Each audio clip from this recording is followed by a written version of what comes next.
जय शिवराय, जय भीम, जय लोजी। आपण दोन एक कालपासून पाहतोय की मनोहर कुलकर्णी याने जे वक्तव्य केलं या देशाच्या बाबतीत की हे स्वातंत्र्य आपल्याला दळभद्री आहे। आपण दळभद्री तुम्हाला बोलायचा अधिकार कोणी दिला? हे स्वातंत्र्य मिळालं नाही, हे स्वातंत्र्य आणलेले खिचूट। त्यासाठी सुखदेव ह्यांनी, भगतसिंग, राजगुरू ह्यांनी आपलं जीवन बलिदान केलं आहे। सुभाषचंद्र बोस असतील, असे अनेक महामानव आहेत की ज्यांनी हे भारताला तिथनं स्वातंत्र्य मिळवून आणलं आहे। हे मिळालेलं नाही आणि तुम्ही त्याला दळभद्री म्हणता। अहो, खरं दळभद्री तुम्ही आहात आणि तुम्ही स्वतःला गुरुजी म्हणून घेता। स्वतःला म्हणता की मी फर्ग्युसन कॉलेजमध्ये शिकलो आहे। अहो, तुम्ही 11वीत तरी गेलात का? आणि तुम्हाला गुरुजी कसं म्हणतात? आणि गुरुजी कोण म्हणते तुम्हाला? तर तुम्हाला या महाराष्ट्राचे माजी मुख्यमंत्री अनाजी पंत, आत्ताचे उपमुख्यमंत्री, ते तुम्हाला गुरुजी म्हणतात। जेव्हा मागच्या वर्षी हा विषय विधानसभेमध्ये आला तेव्हा त्यांनी असं वक्तव्य केलं। त्यावेळेस महात्मा फुलेंच्या बाबतीत, सावित्रीताईंच्या बाबतीत हे चुकीचे शब्द बोल, साईबाबांच्या विरोधात ते बोलतात।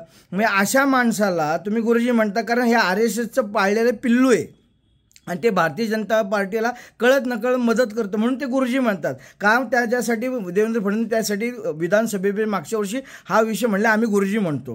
पण तुम्ही म्हणा ना तुमच्या, पण त्या समाजामध्ये जो कलह निर्माण करताय ना, ते हा मनोहर कुलकर्णीला सांगा हे करू नको।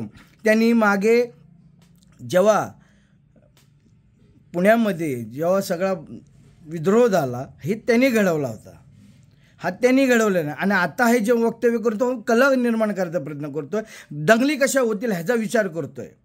जेव्हा भीमा कोरेगावचा प्रकार घडला तेव्हा हा तिथं होता, हे त्यांनी सगळं कळलेलं आहे। आणि आताही त्यांना जर भारतीय जनता पार्टीला जर निवडणुका जिंकायची असेल तर असं काहीतरी दंगल या अशा मनोहर कुलकर्णीच्या माध्यमातून घडवायच्या, हे लक्षात ठेवा। त्यांनी काय काय केलं बघा। त्यांनी परत म्हणला महिलांच्या बाबतीत त्यांनी काय सांगितलं की वटसावित्रीची पूजा फक्त ज्या साडी घालती त्यांनी करायचं। आता तू कोण सांगणारा? तुझी काय लायकी? जर तिच्या पतीला ह्या सगळ्या गोष्टी मान्य असेल तर ती करू शकते। तर वटसावित्रीच्या वडाला तुम्ही फेऱ्या मारायच्या नाही, तुम्ही ड्रेस घालायचा नाही। आणि तू कोण सांगणार? तुझी लायकी काय? तू नगरमधनं का पळून आला?